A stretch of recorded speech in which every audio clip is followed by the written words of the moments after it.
ja jau tiešām tur būtu kaut kāds nodoms apakšā, tad centrā robeža būtu aiztaisīta, bet viņi vienkārši saprot, ka to darīt ekonomiski ir pilnīgs neprāts. Mums nav skaidrības nevienam, vai vēlēšanu sistēma, kas ir jebkuras valsts demokrātijas pamats, notiksies bez problēmām. Tanī laikā, kad mēs esam demogrāfiskā bedrē, kad mēs gribam veicināt šo dzimstību, mēs mierīgi šādā veidā sodam savus sievietes. Ja? Tas ir absolūti netaisnība, un tas bija milzīgs cinisms, kas šodien notika. Kas notiek Saeimā? Saeimā ir būtiski virzīt tautai svarīgus nepieciešams likumprojektus, kā to dara Latvija pirmajā vietā. Kristap, izskatās, ka Saeimas lielākam vairumam vispār nav ekonomiskās domāšanas šeit šobrīd. Jā, jautājums ir tieši par šo listi ar uzņēmējiem, kuri eksportē un importē uz Krievijas federāciju, un tas ir tieši tas, ko es arī minēju no tribīnas. Mums ir jāspēj diferencēt, kas ir eksports un kas ir imports. Tātad, jebkuru preci, kur mēs sūtam uz Krievijas federāciju, mēs pretīm saņemam naudu. Un tā nauda ar garantiju neaiziet tālāk Krieviem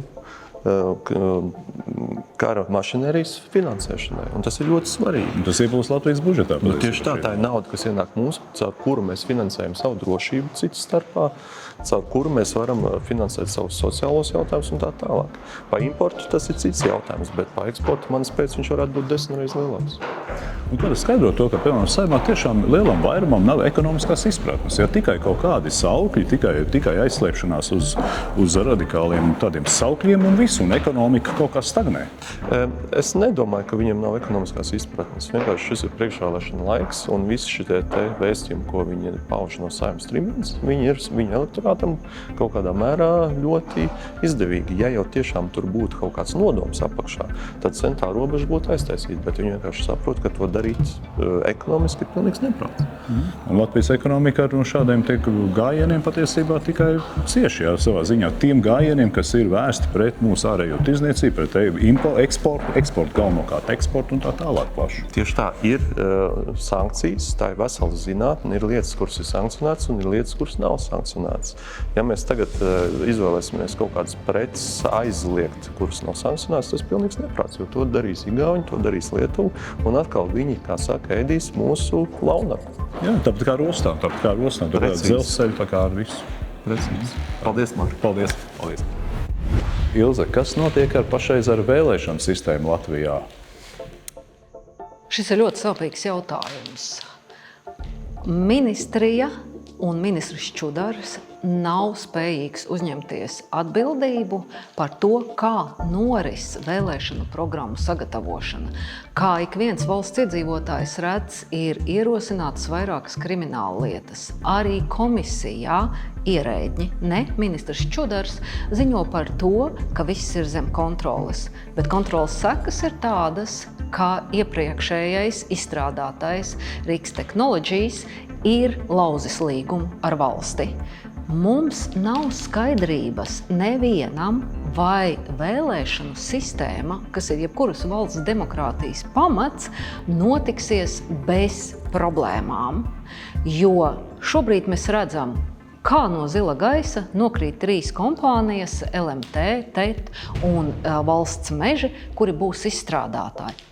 Kas zīmīgi lētāk nekā šī kompānija, ar ko ministrija bija slēgusi līgumu.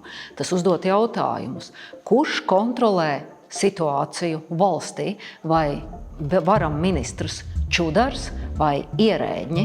Un te gandrīz varētu teikt, ka izskatās pēc tādas Citkovska sāgas, kā pieņemti lēmumi, ierēģi šobrīd šo procesu piecēts, bet kurš ir atbildīgais? Kuram sabiedrības priekšā ir jāuzņemās atbildība par to, ka neviens, kas šobrīd ir valstī, nezina, kā notiks vēlēšanas. Vēlēšanas ir tautas gribas augstākā izpausme, ja kam jābūt pilnīgi atklātām, godīgām un nodrošinātām visaugstākā kvalitātē. Vienotības vadībā šobrīd vēlēšanu sistēma atrodas tik vājā situācijā, kā vēl nekad.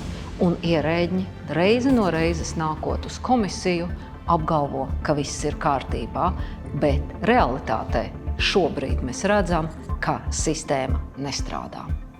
Nu, te ir darbs Saeimai šo uzraudzīt ārkārtīgi un darīt visu iespējamo, lai tiešām vēlēšanas būtu godīgas, kvalitatīvas un pilnīgi visiem pieejamas.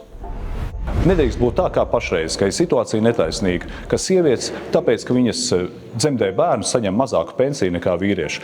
Un Edmunds, tu rosināji šo mainīt šobrīd. Nu, jā, faktiski pareizi tu pateici, ka tā ir milzīga netaisnība, jo sanāk tā, ka par to, ka sieviete ir sieviete un viņa dzemdē bērnus un ģimenē ir bērniņš, par to sieviete no šī brīža situācijā Latvijā tiek sodīta faktiski par to, ka viņa ir sieviete, kur grib ģimenē bērnu. Jo sanāk tā, ka vienlaicīgi vīrs ar sievu, pieņemsim, aprecoties, vienlaicīgi uzsākot darba gaitas un vienlaicīgi aizejot pensijā, sieviete saņem stipri mazāku pensiju nekā vīrietis.